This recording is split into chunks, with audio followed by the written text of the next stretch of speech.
Assalamualaikum warahmatullahi wabarakatuh. Kami dari kelompok 5 akan mempresentasikan hasil diskusi kami tentang kemukjizatan Al-Quran dari aspek isyarat ilmiah.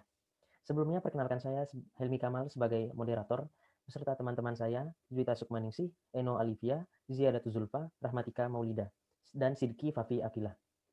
Di sini saya akan bertugas sebagai pemateri pertama, yang akan menjelaskan tentang isyarat-isyarat ilmiah Al-Quran.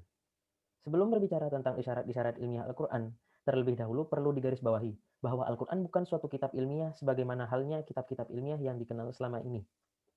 Salah satu hal yang membuktikan kebenaran pernyataan tersebut adalah sikap Al-Quran terhadap pertanyaan yang diajukan oleh para sahabat Nabi tentang keadaan bulan. Pernyataan tersebut terdapat pada Quran Surah Al-Baqarah ayat 189 yang berbunyi, Yas'alunaka anil ahillah, yang artinya mereka bertanya kepadamu tentang bulan. Nah, menurut ayat ini, mereka bertanya, mengapa bulan sabit terlihat dari malam ke malam, membesar hingga purnama. Kemudian, sedikit demi sedikit mengecil, hingga menghilang dari pandangan mata. Pertanyaan tersebut tidak dijawab Al-Quran dengan jawaban ilmiah yang dikenal oleh astronom. Akan tetapi, jawabannya justru diarahkan kepada upaya memahami hikmah di balik kenyataan itu. Pengertian mukjizat. Mukjizat berasal dari kata al-ijaz yang artinya melemahkan atau mengalahkan. Menurut Imam As-Suyuti, mukjizat dalam pemahaman syara atau dalam pemahaman hukum Islam adalah kejadian yang melampaui batas kebiasaan, didahului oleh tantangan dan tanpa adanya tandingan. Seperti halnya Al-Quran. Al-Quran tidak ada tandingannya di dunia ini. Al-Quran merupakan kitab paling sempurna dari semua kitab yang diturunkan Allah Subhanahu wa Ta'ala. Yang kedua, menurut Ibnu Khaldun, mukjizat adalah perbuatan-perbuatan yang tidak mampu ditiru maupun dilakukan oleh manusia dan berada di luar standar kemampuan mereka. Yang ketiga, menurut Muhammad Kamil Abdus Somad, bahwa mukjizat ada yang bersifat material dan ada juga yang bersifat rasional. Untuk sifat material mukjizat yaitu dapat dicerna oleh panca indera namun melawan hukum alam yang ada, dan sifat rasional mukjizat yaitu semua direspon oleh daya nalar sesuai dengan kemampuan dan pemahamannya.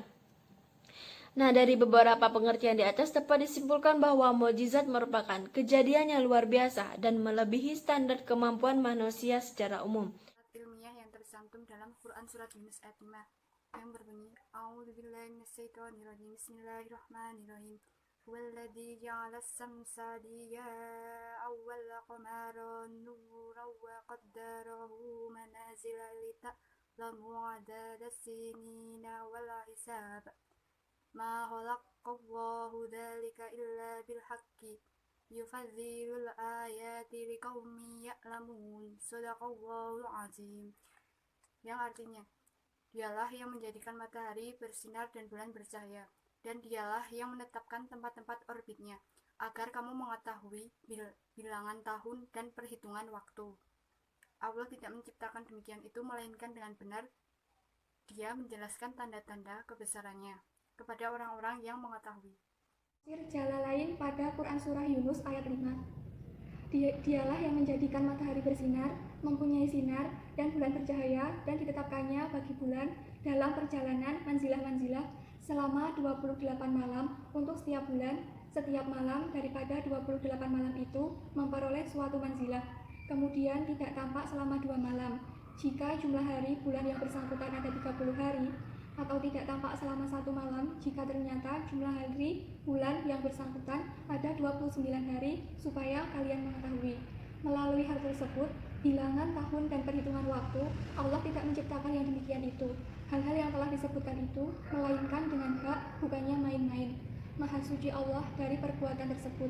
Dia menjelaskan dapat membaca yufaswilu dan nufaswilu, artinya dia menerangkan atau kami menerangkan tanda-tanda kepada orang-orang yang mengetahui, yakni orang-orang yang berpikir.